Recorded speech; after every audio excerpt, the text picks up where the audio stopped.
Hello there. Welcome to Baytag's Cantina, a community for all Star Wars fans. I'm your host, Baytag, a theater major who loves analyzing character development in stories, especially in the Star Wars universe. I'm here to ramble my way across the galaxy and hopefully introduce you to some new outlooks on the beloved franchise. So whether you're a casual fan or a die-hard enthusiast, be sure to grab your spotchka and Mantel mix, and let's dive in.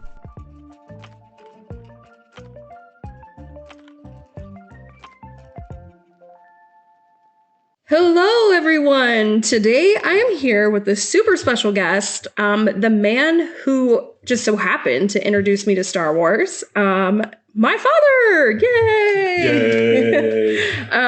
Dad, do you want to introduce yourself?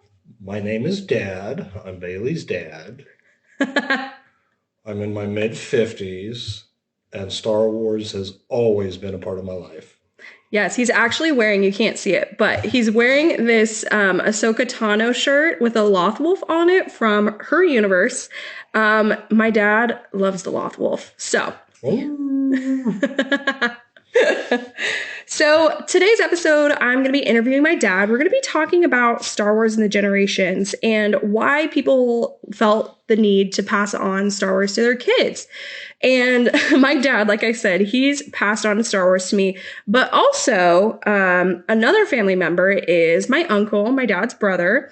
He was a huge Star Wars fan as well. He actually has a Boba Fett tattoo, or the Mythosaur tattoo. So I learned a lot about Star Wars from him as well. Yes, and I taught him everything he knows. So let's just hop right into it. Are you ready? I'm ready. All right. So first question for you, Dad, is why do you like Star Wars? I came to realize that Star Wars was more than just a universe with interesting characters and action-packed, but really a story of moral free choice. That our destiny is what we make it, based solely on our decisions at the time, under pressure, subtle influences in our life that we listen to. And I think that is absolutely what life is all about, is making good moral decisions. And I think George Lucas did a phenomenal job of bringing that to the screen. And now others like Dave Filoni and Jon Favreau have capitalized on that even more. So that's why I like Star Wars. Yeah, that's good. That's so wholesome. For those of you who may not know, my dad and my mother have a ministry where they go into prisons and they minister to both men and women, just to spread the word of God. And I have been in a couple times in the past. I've been into women's prisons, so I like to think I'm hardcore. Just kidding. But my dad is like the most humble man. You can't see him right now, but he has a ponytail, and he is like basically Qui-Gon Jinn to me. So he's just great, and he's always told me, that Star Wars is kind of a reflection of the fight of good and evil, which I totally see and agree with. And now as we're getting more stories like deeper in with Count Dooku and stuff, we're definitely seeing like both sides of that. So next question that I have for you is Fire away. Who was your favorite character when you were growing up? Now, when you were growing up, you only had... When I was growing up, we only had A New Hope. Yeah. Then, several years later, we got The Empire Strikes Back. One of the two best ever made. The first one being Rogue One. And then a few years later, we had A Return of the Jedi. So I would say, with that in mind, my favorite character was the concept of the Jedi. Not necessarily one in particular, but just what the concept was. You only had two when I was growing up. You had, three. You had Luke, you had Yoda, and you had Obi-Wan Kenobi. Or Old Ben, Alec Guinness. God bless his heart. Old Ben. We love Old Ben. But I would say probably not so much as a favorite character as the concept. So the Jedi Order. Of the Jedi Order. Yeah, that's good. That's true. So my favorite character growing up, and I think you'll know this one, was Aayla Secura. and I always used to play her. Yes, you in did. Star Wars Battlefront 1 on the first Xbox with an annoying red light when it broke. Yes, the Red Ring of Death. So Elia Secura was my favorite for a long time because she was, I think, the first female Jedi that I ever knew was like a woman Jedi. I was like mind blown when I saw it. And actually in the game, I think it might be Battlefront 2, she held 2 lightsabers. So she was a female Jedi and she was a badass because she had 2 lightsabers. Well, somebody had to put Grievous on his toes. Yeah. He had 3 or 4. That's true. That's so true. But Elia Secura growing up was my favorite. And so now we have this whole universe that's just been absolutely expanded upon. Absolutely. So who is your favorite character right now? Well, a lot of people would say Boba Fett, Mando. I mean, looking through it, but I think one of the greatest series that have come out besides in the universe now is Andor. And for those that are uninitiated, you need to watch it. Plug for Diego Luna and the great fine cast. But I would say right now is Luthen Rael. Luthen's good. So I have not finished Andor. You guys are going to crucify me. I know. I'm slowly working my way through it. I have, I think, like maybe 5 more episodes, so I'm pretty far along. But yeah, Luthen is a great character. Luthen Rael. I think it's because I've aged with Star Wars and Stellan Skarsgård, what can you say? I mean, he's been in so much. He's even in the rebooted version of Denis Villeneuve's Dune. Yeah. And just such a great character actor. Is he the Baron? He is the Baron. I just realized that. That's because you're a Marvel kid, too, and you're always looking at Marvel, but look beyond Marvel. I know. I'm excited because Florence Pugh has just been announced as part of the cast for Dune 2, and I'm like, I love Florence Pugh. And for anybody listening, the recent Dune reboot, Denis Villeneuve had such a great vision for it. Just like when he picked up the story of Blade Runner, that it just blows the old version completely out. It does. Yes, I'm old. Get over it. But that said, Luthen Rael just appeals to me now that I'm getting older. Hey, has he got force powers? We don't know, but there are some things that I won't give away because my daughter is behind the curve. Sorry. But certain things indicate that was he possibly a former Sith Lord? Was he possibly a force wielder? I mean, and not only that, but his whole attitude about when he was talking to Saw Gerrera and said, "You don't think I've sacrificed?" We just don't know what he sacrificed or his thing. And I strive to be humble in everything that I do in my life, from raising your host to playing dad to her and her boyfriend, to a variety of things. And as a minister, you have to be humble. But Luthen Rael, I think we're going to see some interesting character development in that. And Stellan Skarsgård was recently interviewed, and he said, wait and see. So it'll be interesting to see. And that's that. And season 2 is we're getting season 2. It was so sad when I was watching Star Wars Celebration. I had to skip all of the Andor stuff because I hadn't seen it. And they were diving into because Luthen has his whole shop, and I've seen a couple of scenes where like Padme's headdress is in it. Actually, so Sam Witwer, we just had a Sam Witwer event where we met Sam Witwer. He is the voice of Darth Maul, but he also played Darth Vader's apprentice in the game Force Unleashed. He was Starkiller. And there's a scene in Andor with Starkiller's armor. And so Sam Witwer was like, "Hey, that's my armor." Like, what are you doing with that? So I had to skip all of the set design stuff, which I was so bummed about because that's where I love, as I've said before, I was a theater major. I love set design. I love costumes. So I said that I had to skip that, but I'm getting caught up. So soon I'll be on the same level of Andor that everyone else is. And I think what makes Andor so special to me anyway is because it's not about the Skywalker family. Yeah. We're seeing Dave Filoni and Jon Favreau and all the directors like Dallas Bryce Howard, and just of all these new directors that are coming into the universe that are making it what it should be. Oh, I know I'll get hate mail for that statement. But there's more than the Skywalker saga, and there's more Yeah. than just the platitudes. I mean, we're seeing the undercurrent of Coruscant on the Bad Batch. We're seeing Yeah. what should be the real nitty gritty. So Yeah, it's a big universe. There's it's more stories to be told. absolutely, but yeah, Luthen Rail is it for sure. Luthen is a great character. What does it feel like? This is not a question that's on there, but what does it feel like to have that representation as someone who's older in Star Wars? Because there's in the past, it's always been super young, like fit beauty queens and kings that have always gotten the roles, and it's I feel personally like seeing Mon Mothma and even the girl who played I think her name's Vel. She was not like when you first see her, she kind of looks like she belongs like as a hobbit. Like she's kind She of did, yes. she's kind of like She's kind of elfin. yeah, she's just kind of dwarfish, and like she's not necessarily someone who fits the beauty standard. And as someone who doesn't fit the beauty standard, it's nice to see that and to have that. So how does that? Well, I think you have to understand that before the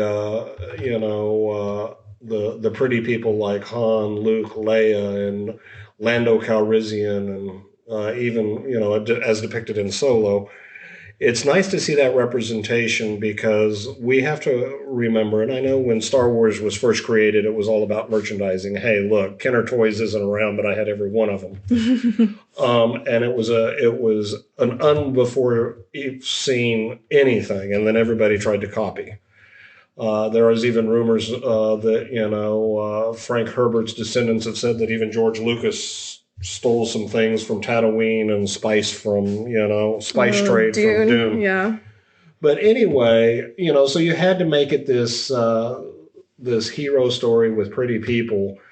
But I think what we're seeing now, the stretch in the universe is even Mando kind of excluded, because there's nothing wrong with Mando, but it's more of that gunslinger attitude that Favreau and Filoni are building.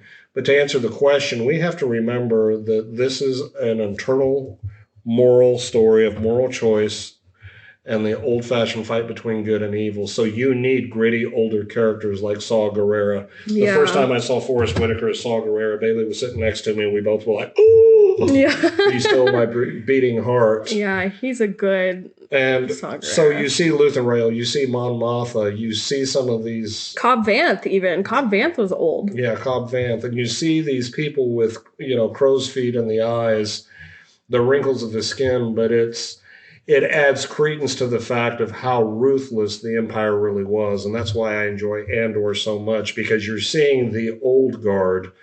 I believe that, Rogue One, the way they remorphed Peter Cushing, and I remember seeing Peter Cushing in A New Hope. Yeah. And the famous line when he said, "Release him, Lord Vader," because he was force choking somebody because somebody called him a mystic. But you need to understand the internal fight and struggle is very real. And I think that Andor has done a good job of, and so did Rogue One, of showing that the older generations had the tough decisions to make, as I do as an older generation. Who lives, who dies, who fits the bill, who is right for this mission. I mean, who knew that when Cassian Andor and Jyn Erso were put on their mission with all those wonderful characters, Chewett, I'm one with the Force is with me, and his sidekick, that they acted on their own, but eventually the old guard came to go, okay, we can do this, but then they ended up sacrificing everything. So you have to have the backstory of the old guard and not just the pretty new young Han Solo, the young Lando. Those are all gaps that are awesome to be filled in this universe, but let's not forget, which is, I think, comes up to even Sheev Palpatine, the way that he nurtured and was old throughout the display. So I hope that answered the question. Yeah, absolutely. So your favorite character now is Luthen, which I love. My favorite character now, Kanan Jarrus, Caleb Doom. Always and forever. Always and forever, it'll be Kanan. Yes, the sacrificial lamb. Yes. I'm actually reading the book right now for Bonnie's Bookshelf, which I'm going to plug Sisterhood of the Traveling Bantha. If you guys aren't following Sisterhood, my podcast is in partnership with them. They are awesome. I appear on their podcast every now and then, but they have a book club called Bonnie's Bookshelf, which is named after the Bantha mascot that we have, Bonnie. And our book for May is Star Wars: A New Dawn, and it is the story of Kanan Jarrus and Hera, and I believe it's a story of how they met. I haven't gotten too far along. I'm on chapter 10, but that book is amazing so far. But I love Kanan because he's such a strong character, and he's witty and funny, and ultimately, like, his whole journey was just really intense, and I love Rebels. Yes. So and in fact, there's a Rebel plugin that I missed when I was watching Rogue One so many times before. When they hijack the ship before they get ready to launch, you hear in the loudspeaker, General Syndulla, please report to the flight deck. General Syndulla, report to the flight deck. So that gives us a sense of the timeline of Rogue One. So true. So my next question is, do you have a favorite Star Wars memory? And this can be anything from dressing up to experiencing something with me to seeing a movie. Anything. What is your favorite Star Wars memory? Well, due to my upbringing, movies were considered not cool, to put it in a lighter context. So I remember seeing A New Hope the first time on a beat up, now this will take people back, not VHS, but a Betamax copy at a resort in Branson, Missouri. Wow. They had it, and I don't know how they got it because the movie had just come out, months before.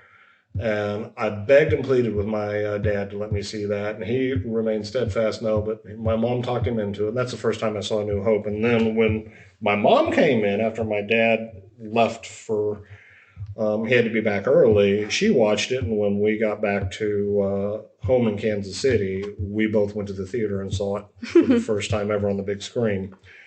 So that's the first memory. The other memory I have is I bought John Williams as a consummate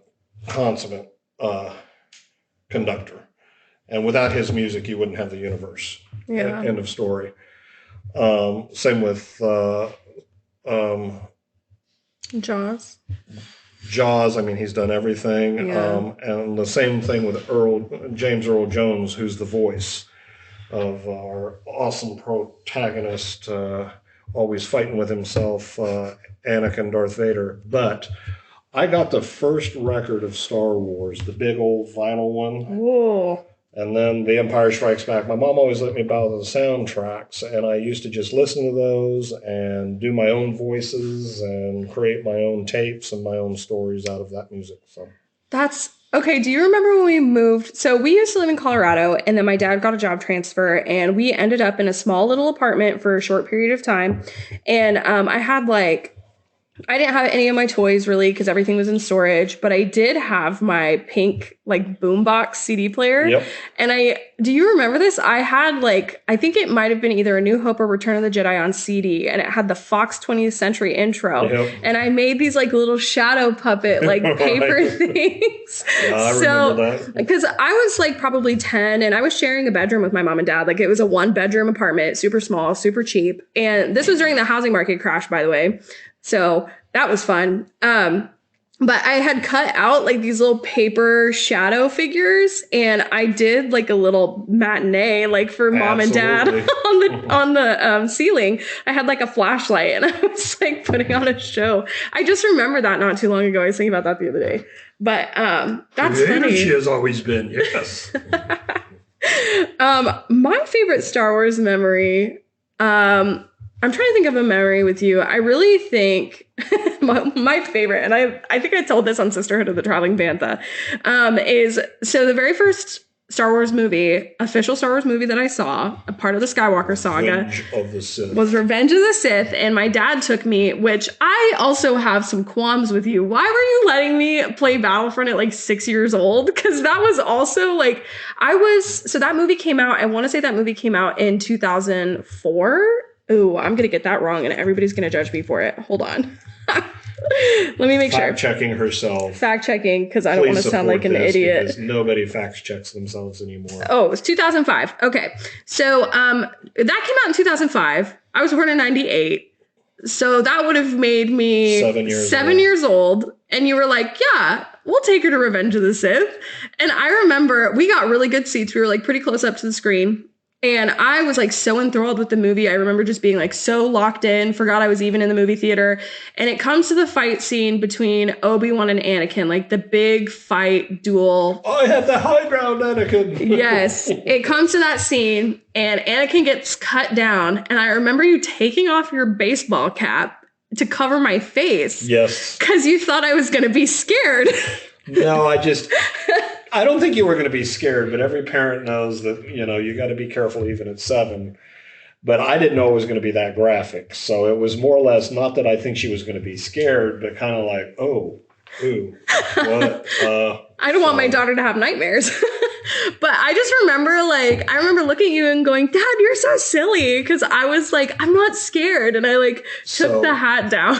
We ended up, Bailey's mom ended up going home and we did a U-turn. I don't think she remembers this. And we went back and watched it again. And that time I didn't shield her eyes from anything. Oh, I don't remember that. We saw it twice? Yeah, that day we saw it twice. Wow, that's a little fun factoid for me. It's like I remember one time, and it's not in the Star Wars universe, but it's in the George Lucas interview verse.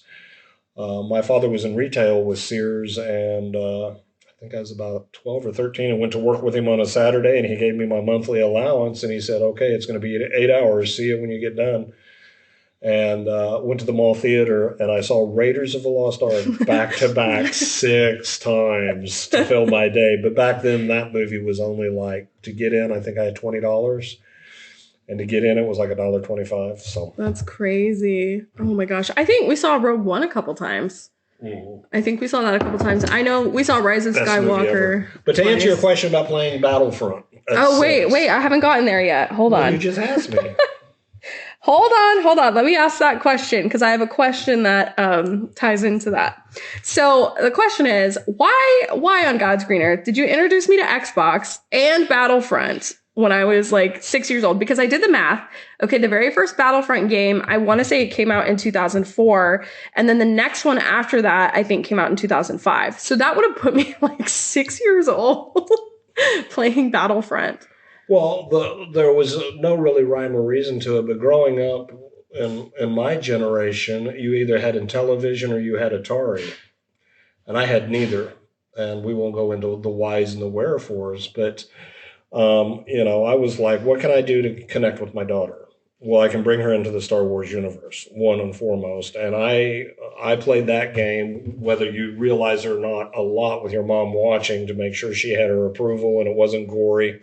Yeah. It was just Battlefront. Come on, Battlefront 1. It was so good. It was so blocky. I remember how compared to today's graphics, it's so blocky. We learned how to cheat the system and the different worlds and stuff like that. Yeah. And it was our thing after dinner. We'd go down because we had a tri-level house and turn on the TV and play. So really it was the Xbox thing came about with I'm not going to you always want to do better when you're a parent. So that's why we got the Xbox. But that was the best way to introduce the Star Wars universe until the movie came out. And besides that, before that, though, Bailey, you were watching reruns all the time, so you just don't remember. Yeah, I remember setting up, because in our basement area, again, it was a tri-level house, so we had a den. And I remember the couch we had a pull-out bed. And so sometimes we would just, on a Saturday, set the bed up. Dad would take me to, Blockbuster to get snacks or the gas station, and you'd make pizza rolls, and we would watch Godzilla, 007, exactly. Star Wars. So especially during the blizzards. Yeah, we lived in Denver at the time, so it was definitely, I remember that very well. Yes, she is a Godzilla freak too, because I introduced her to Godzilla before I did Star Wars. So that's very true. I love Godzilla. And we're not talking about the modern kaiju, folks.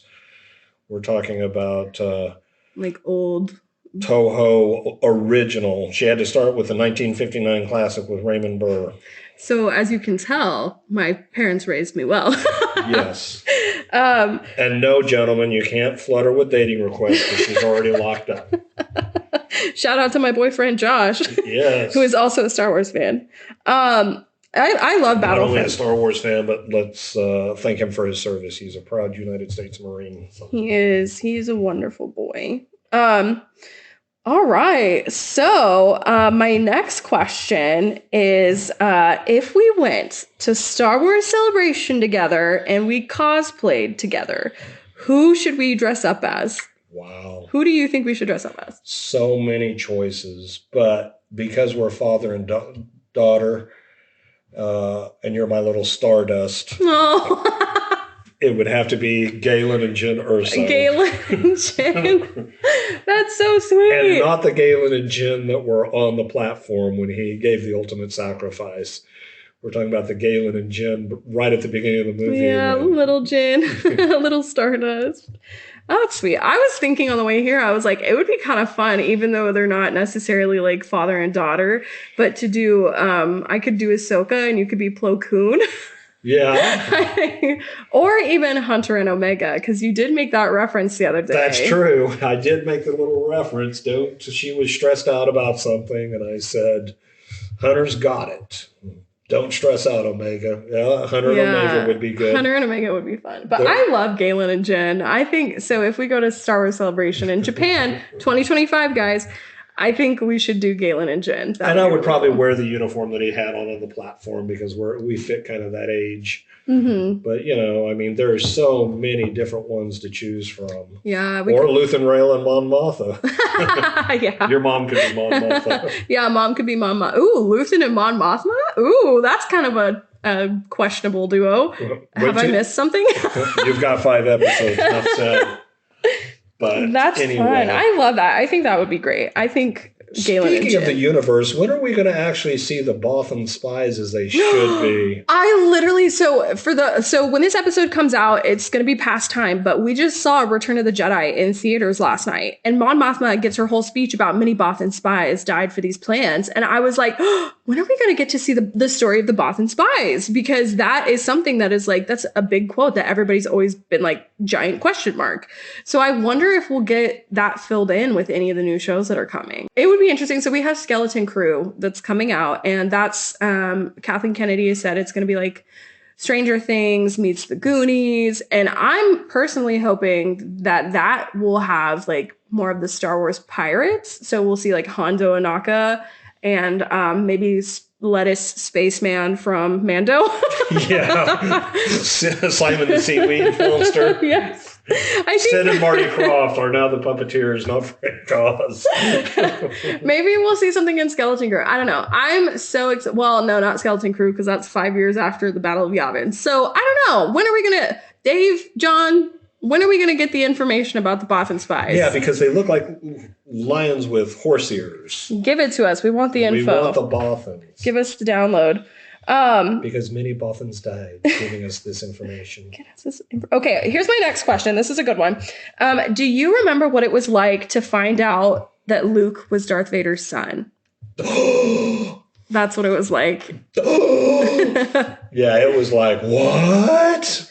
Yeah. But now, if you really watch A New Hope, after we've had so many wonderful stories fill in the gaps, Obi-Wan told him it.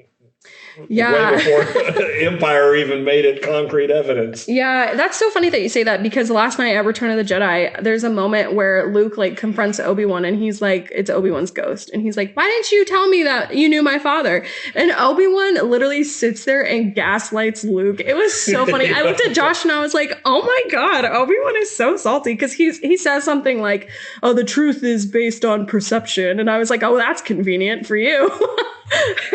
He was like, I only told you like a half lie. It was like not the whole truth, but it wasn't a lie. But yeah, old Ben said it right, though.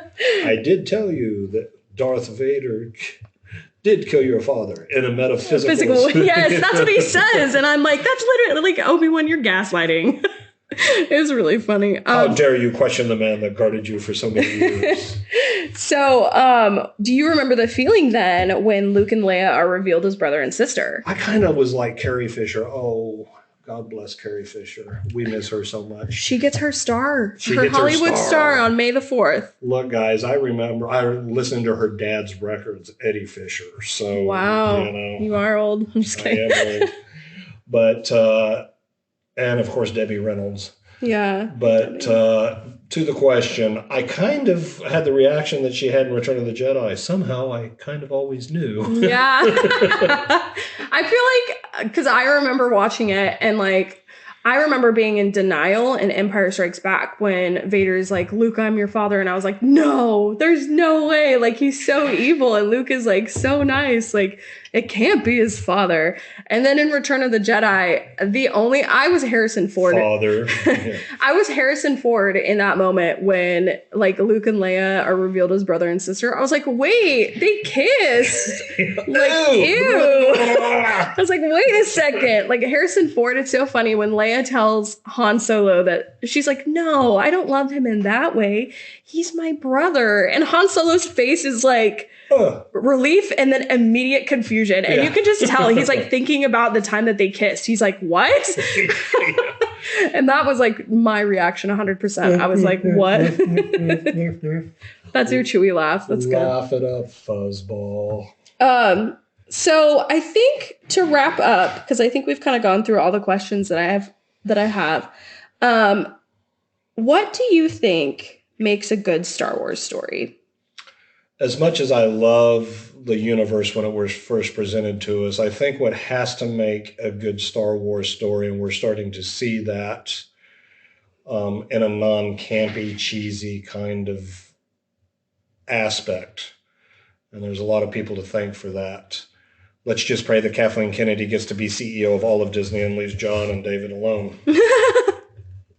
But I think Andor represents, and so does Rogue One, represents, and I'm trying to think what else, to a limited degree, although it's animated, I think the Bad Batch touches on it. Oh, yeah. What we need to constantly remind ourselves is the absolute horrific, gritty, despairing universe the Empire actually created. Yeah. And you have to, it's always fun to root for the good guys, but not, and that's why some will agree, some will disagree. The Skywalker saga has kind of gone sideways because everybody lives, nobody dies, everybody's happy. But what we have seen in Andor is that not everybody lives. In Rogue One, certainly not everybody lives. Now, that sounds pretty heavy-handed, and maybe you think I'm a morbid guy. What, this guy has a prison ministry? But think deeper. You have to understand that when I joined the military, I did it for one sole purpose, to be something greater than myself. And I think what has to make a great Star Wars story is that there has to be characters that understand there's a very strong chance we're not going to get out of this alive. But to quote another franchise that is in the stars, which I equally enjoy, which is Star Trek, I think Ambassador Spock said it best. The needs of the many outweigh the needs of the one.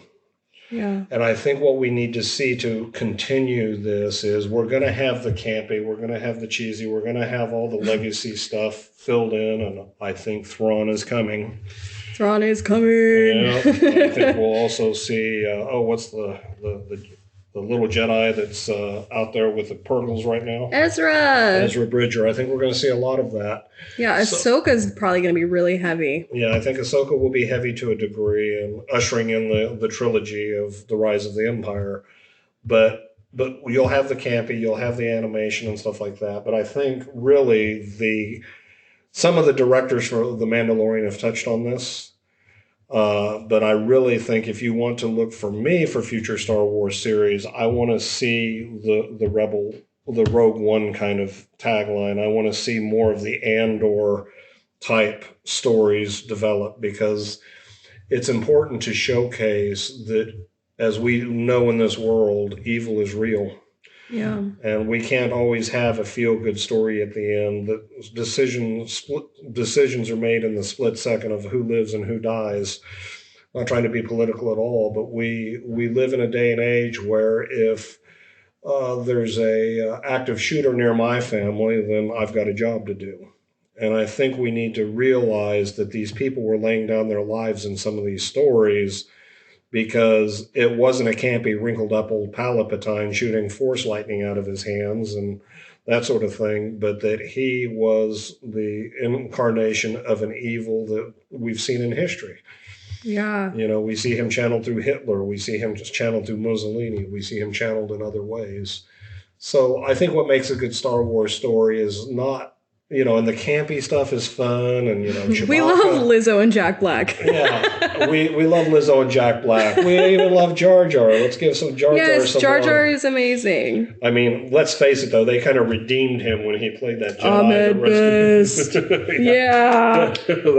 They gave him some chops when they made him the one that rescued Grogu. Hell yeah. He deserved that. Excuse me, Din Grogu. Din Grogu.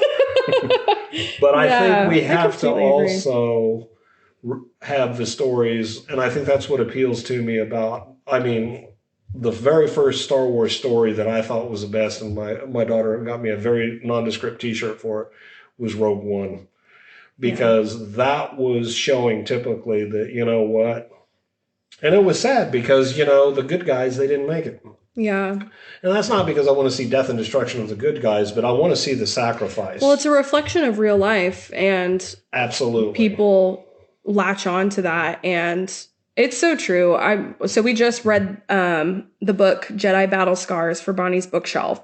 We read that was our book for April, and that book is a story about Cal Kestis post Jedi Fallen Order, and Merrin, who is a Night Sister from Dathomir, talks about like the transition from fighting with the Separatists to immediately going into the Empire. And it's like the destruction and just like, it's war. People don't realize like it was so lighthearted, I think, in the prequels. And I think that's why Dave and John are going back and like giving us more of Order 66, because it was probably the most traumatic event in the galaxy for everyone. Like Jedi, Sith, probably not Sith, they were probably kicking it, but like the clones, I mean, and even in Kenobi, you see one of the clone veterans begging for money. And like, that is a reflection of our society. We have veterans on the street. We have, you know, and I think that's so true. Is what makes it a great Star Wars story. And I think personally, and I'm kind of pulling some of this from Sam Witwer. I listened to a podcast that he was on, and he was talking about how working with Dave Filoni is like the most amazing thing, because you'll walk into recording, and he's an actor. He's done many projects and he's been on TV shows, and he's had jobs where he'll walk in and ask the director, hey, like, what do you think about this line for this character? And the director will kind of just give him the whole, like, just read your line, it's a line spiel. But Dave Filoni sits down when they were filming the Clone Wars. He sat down with every single voice actor and said, okay, this is where your character's at in this point of time. These are the emotions surrounding this character. Like, this is like, he would give like 15-minute monologues before you would even start recording. And then he would say, you know, like, okay, do you have any questions for me? And like, no, you answered everything plus some. So I think like what's making really great Star Wars stories now is having leadership that is like genuinely passionate about Star Wars. And like Dave Filoni even talks about when he got the phone call to do Clone Wars, he didn't believe that it was really Lucasfilm. And when he finally did realize it was Lucasfilm, he ends up telling the lady who is like some assistant, he was like, I literally have a Plo Koon costume that I'm building in my garage right now. So that's like, you have to have, in order to have like a great story, you have to have somebody who understands it. And I think Dave Filoni is like, he's just spent so much time with George and he's so passionate about it. And like, he doesn't want to mess it up. He was even crying at Celebration just because of like, the fans have been so receptive of him. And I think like doing any project, I can't even imagine putting your whole career on the line like that and knowing like, absolutely, I could totally fudge up the rest of my career. Yep, and he's just like, absolutely like push the limits. And I'm so excited for Ahsoka. He's written every single episode of Ahsoka because he knows all the characters. If you haven't seen Rebels, I'm going to tell you again for the millionth time, go watch that freaking series. It's on Disney Plus. I made my dad watch it. I made my roommates watch it. Go watch Rebels. You will not be disappointed. Well, and that goes for the Bad Batch season 1 and 2 because it fills in all the blanks. Yes. So don't think it's just a cartoon and it's not doing anything, because they're subtly interweaving the universe that they're going to do. Because one thing Filoni and Favreau are doing that is keeping Kathleen Kennedy off their back is they agree with the animation because that's Disney's thing. Yeah. But then they're coming forward also with live action. Yeah. But yeah, I would agree that that's what makes a very good Star Wars story, and it totally is very representative of our society today. Yeah. I mean, how many of you all really wish we had a real lightsaber, or you had that? And I think one missing key I think what started that, and then George Lucas, I would say in a self-sense of preservation, not greedy sense, because he was asked, why did he make Return of the Sith so dark? And it's like, I can't tell the story unless, because let's face it, the good guys don't always win. Yeah, we have to go to those dark places. We have to go to those dark places. I thank you so much for being on the show. You're my first episode. How do you feel? This is my first episode, and you are the center of attention. No pressure. No pressure. I speak in front of people all the time. Well, I hope you guys enjoyed today's show. I hope to have my dad back on soon. And until next time, remember to be kind, be the light in your world, and may the Force be with you. May the Force be with you.